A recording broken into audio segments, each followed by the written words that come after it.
নমস্কার বন্ধুরা, সম্পা রান্নাঘরে আপনাদের অনেক স্বাগত। গরম পড়েছে বলুন, আমাদের এখানে গরম প্রচুর পড়েছে বন্ধুরা, কিন্তু তার সাথে বেশ একটা হালকা হাওয়াও দিচ্ছে, তো বেশ ভালো লাগছে। তার জন্য বন্ধুরা আজকে আমি সম্পূর্ণ নিরামিষ পদ্ধতিতে পনিরের রেজালা করে আপনাদের সাথে শেয়ার করব।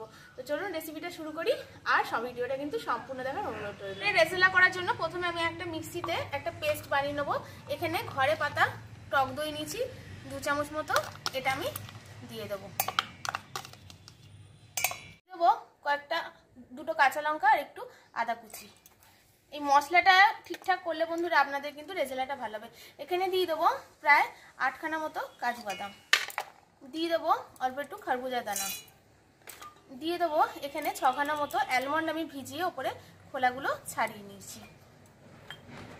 আর ব্যাস, এটা দিয়ে এবার এখানে দিয়ে দেবো অল্প একটু পোস্তর দানা, ওই অল্প করেই দেবেন, 1/2 চামচ মতো। আর দই যেটাতে নিয়েছিলাম ওটা জলটা দিয়ে এটা একটা স্মুথ পেস্ট আমি বানিয়ে নিয়ে চলে এসেছি। এতে আরও দুটো জিনিস অ্যাড করেছি, অল্প একটু কিশমিশ আর কয়েকটা কেশর। এটা আমি বলতে বা দেখাতে ভুলে গেছি বন্ধুরা।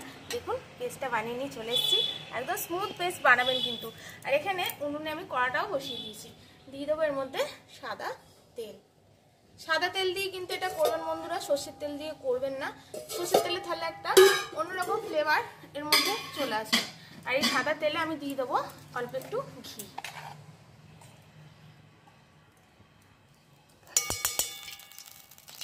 এখানে আমি পনিরগুলো দেখুন এরকম শেপ করে কেটে নিয়েছি, আপনারা যে কোনো শেপেই পনিরগুলো কেটে নিতে পারেন। এবার পনিরগুলো ভেজে নেব।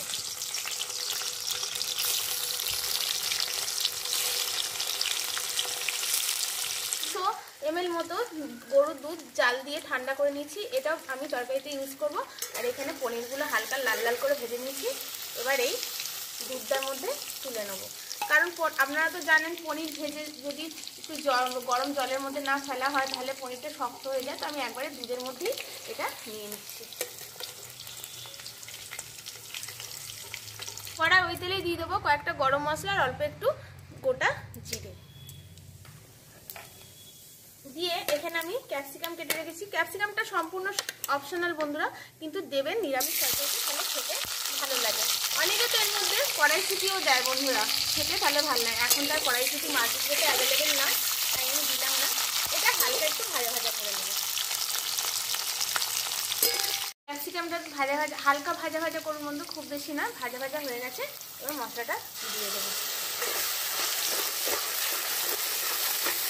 খুব ভালো করে কষে নিয়েছি, দেখুন তেল ছেড়ে গেছে।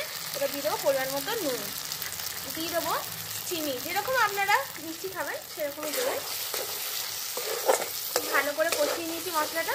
এবার এর মধ্যে এই দুধ আর পনিরটা আমি মিশিয়ে দেবেন। এটা একদমই জল অ্যাড করবো না বন্ধুরা, তাহলে জিনিসটা খেতে আরো ভালো হবে। এবার এটাকে ফুটতে দেবো খানিকটা। তরকারিটা বন্ধুরা হলুদ দেয় না, তো আমিও দিচ্ছি না। এখানে দেখুন কয়েকটা কসুরি মেথি নিয়েছি, তো এটা দিয়ে দেবো। তরকারিটা অনেকক্ষণই হয়ে গেছে, ফুটে গেছে। আর এখানে নিয়েছি ভাজা গরম মশলা, এটাও দিয়ে দেবো। ব্যাস, শুধু গরম মশলা ছাড়া এখানে সেরকম কিছু মশলা এখানে দিতে হয় না। দিয়ে আরেকটু গ্রেভিটা কমেলে এটাকে নামিয়ে